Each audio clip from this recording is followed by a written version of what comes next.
दोस्तों, आप सभी का स्वागत है एक बार फिर से फ्रेंड्स इंस्टीट्यूट ऑफ एजुकेशन के यूट्यूब चैनल पर।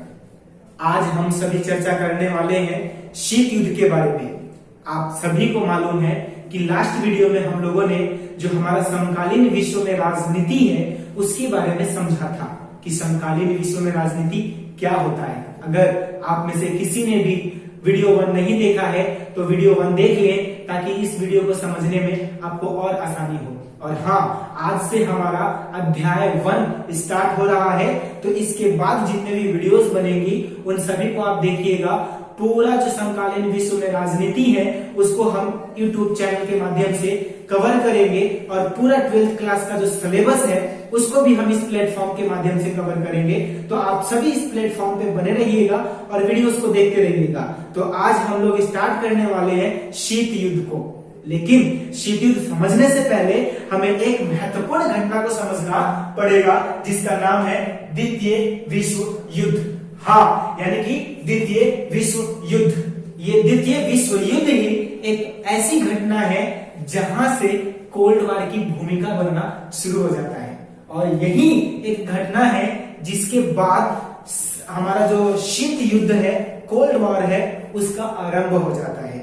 आइए एक बार संक्षिप्त में ये समझ लेते हैं कि आखिर सेकेंड यानी कि द्वितीय विश्व युद्ध ने किस तरह से शीत युद्ध की भूमिका को बनाया और किस तरह से शीत युद्ध की का एक कारण बना। तो आपको मालूम है कि जो सेकेंड वर्ल्ड वॉर है वो 1939 यानी कि 1939 से लेकर के 1945 यानी कि 1945 तक चलता है। 6 वर्षों तक ये युद्ध चलता है और इस युद्ध के अंदर फ्रांस और ब्रिटेन अर्थात यूरोप की जितनी बर्बादी होती है उतनी और किसी देश की बर्बादी नहीं होती है। इसके अंदर अमेरिका और सोवियत संघ भी शामिल है, लेकिन अमेरिका और सोवियत संघ इस युद्ध के अंदर आरंभ से नहीं थे।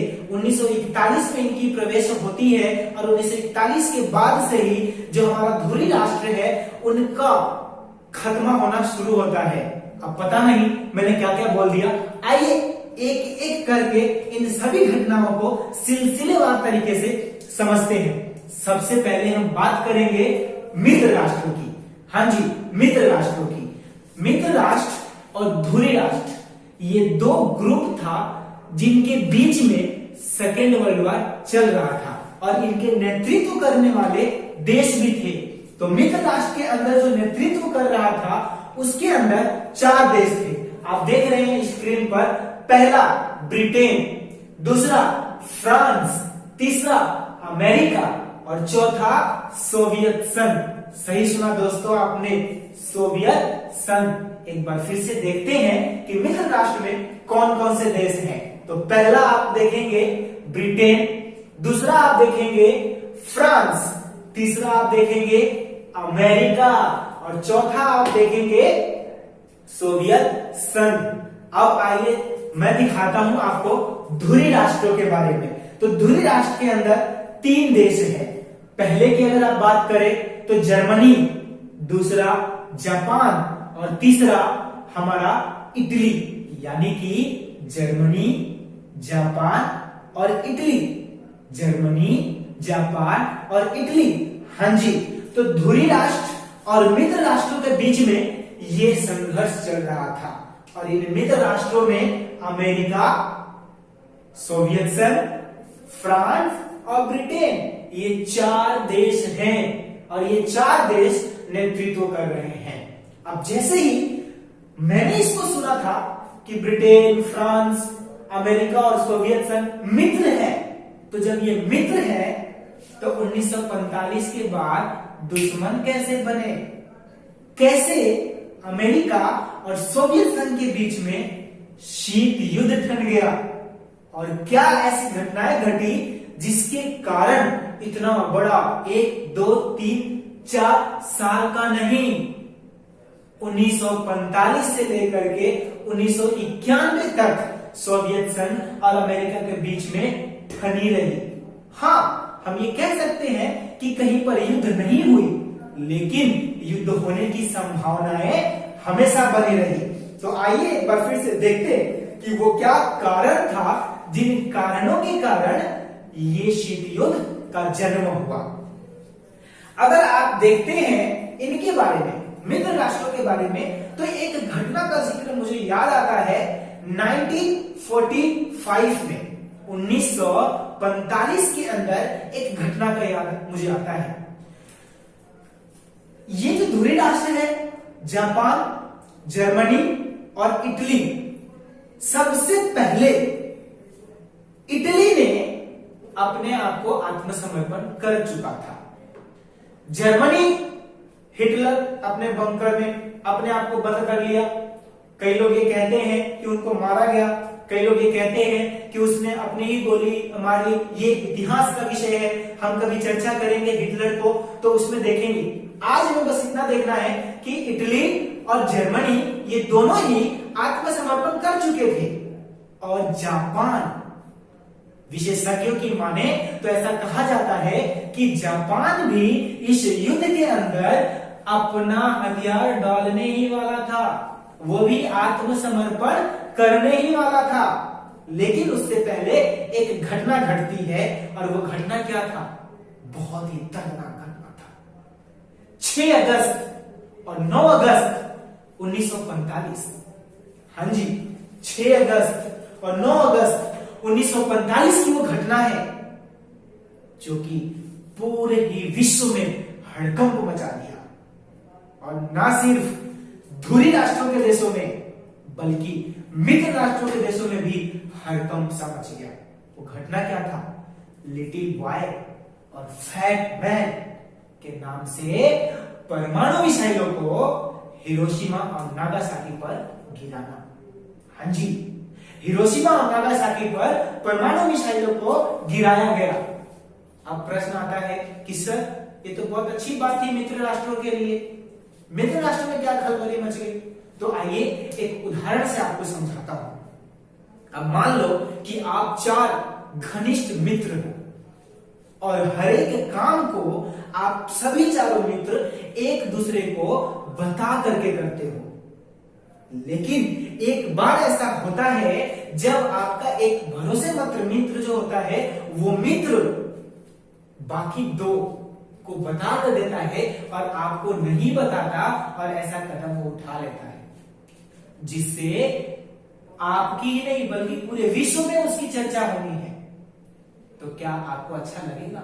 उस मित्र के खिलाफ आप कैसा व्यवहार उत्पन्न करेंगे?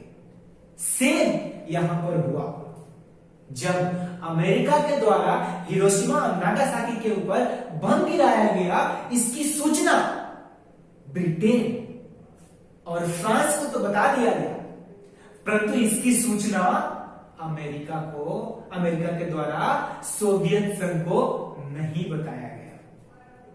जब सोवियत संघ को इसकी खबर नहीं मिली, तब सोवियत संघ ने कहा कि अमेरिका ने जो हिरोशिमा और नागासाकी पे बम गिराया है, उस बम गिराने के पीछे उसका एकमात्र उद्देश्य था पूरे विश्व के अंदर अपनी शक्ति का प्रदर्शन करना। क्योंकि आप अगर ध्यान से सोचेंगे तो पाएंगे कि जो धुरी राष्ट्र के देश हैं वो तो सारे बर्बाद हो चुके हैं। जो जर्मनी, जापान और इटली है, ये तो बर्बाद हो चुके हैं, ये तो हार चुके हैं, और इनके ऊपर बहुत सारा चीजें लादी गई है। इधर अगर आप मित्र राष्ट्रों की हालत देखेंगे तो मित्र राष्ट्रों की हालत में ब्रिटेन और फ्रांस खत्म हो चुके थे। एक देश जो अमेरिका को टक्कर दे सकता था वो देश था सोवियत संघ, लेकिन अमेरिका ने सोवियत संघ को इसकी सूचना नहीं दी। अमेरिका से जब इसकी प्रश्न किया गया कि भाई आप एक बात बताओ कि जब जापान आत्मसमर्पण करने वाला था तो फिर आपने बम क्यों गिराया? तो अमेरिका के द्वारा कहा गया कि सेकेंड वर्ल्ड वॉर को, यानी कि द्वितीय विश्व युद्ध को जल्द से जल्द समाप्त करने के लिए ये बम गिराना बहुत अनिवार्य था, बहुत जरूरी था। लेकिन विशेषज्ञ ये कहते हैं कि अमेरिका के द्वारा बम गिराने का एकमात्र उद्देश्य था कि अपनी ताकत को दिखाना, पूरे विश्व के अंदर अपनी परचम को फहराना। इसी समय सोवियत संघ ने यह प्रण लिया कि अमेरिका ने जो अपनी ताकत का परचम फहराने के लिए जो ये गतिविधियां किया है, उसके इस उद्देश्य को मैं नाकाम करूंगा, मैं इस उद्देश्य को पूरा नहीं होने दूंगा, और जो काम अमेरिका करेगा मैं उससे 2 कदम आगे का काम करूंगा। और यही से दोनों के बीच में ये ठन जाती है कि अगर तू ज्यादा ताकतवर है तो मैं भी तेरे से कम नहीं हूं, और यही से शुरुआत होता है हमारा शीत युद्ध का। आप देखेंगे एक चीज और कि अगर मैं और आप दोनों मित्र हैं तो मेरी अच्छाइयां और बुराइयां आपको और आपकी अच्छाइयां और बुराइयां मुझे मालूम होगा। तो यहां पर भी अमेरिका को और सोवियत संघ को दोनों की अच्छाइयां और बुराइयां मालूम है, इसीलिए दोनों कभी आपस में लड़ेंगे नहीं, कोई रक्त रंजन नहीं होगा, कोई खून खराबा नहीं होगा, कोई रक्त युद्ध नहीं होगा, लेकिन इन दोनों के बीच में तनातनी हमेशा बने रहेगी। क्यों बनी रहेगी? आप कहोगे कि अच्छा तूने ये काम किया, तो मैं भी कहूंगा अरे मैं भी आपसे कम नहीं, मैं भी आपसे ज्यादा ताकतवर होकर के दिखाऊंगा, और इन्हीं स्थितियों को हम लोग बोलते हैं शीत युद्ध। तो ये एक परिघटना है, ये एक छोटी सी घटना है जिसको समझना हमारे लिए बहुत जरूरी था। अब कल से जब हम चर्चा करेंगे शीत युद्ध के बारे में, तो ये कॉन्सेप्ट हमारे माइंड में रहेगा कि यस, ये अमेरिका और सोवियत संघ जो दोनों मित्र थे, ये दुश्मन कैसे बने और शीत युद्ध का शुरुआत कैसे हुआ। तो आगे की वीडियोस को आप देखने के लिए, नोटिफिकेशन पाने के लिए बेल बटन को दबाएं, और इस वीडियो को जितना हो सके शेयर करें, सब्सक्राइब करें और लाइक करना ना भूलें। और यदि आपको इस वीडियो में किसी भी प्रकार की कोई त्रुटियां नजर आती हैं तो आप नीचे कमेंट बॉक्स में जाकर के कमेंट जरूर करें, ताकि हम और अच्छे तरीके से आप सभी तक कंटेंट को पहुंचा सके। आप सभी का बहुत बहुत धन्यवाद। घर में रहे, सुरक्षित रहे। जय हिंद, जय भारत।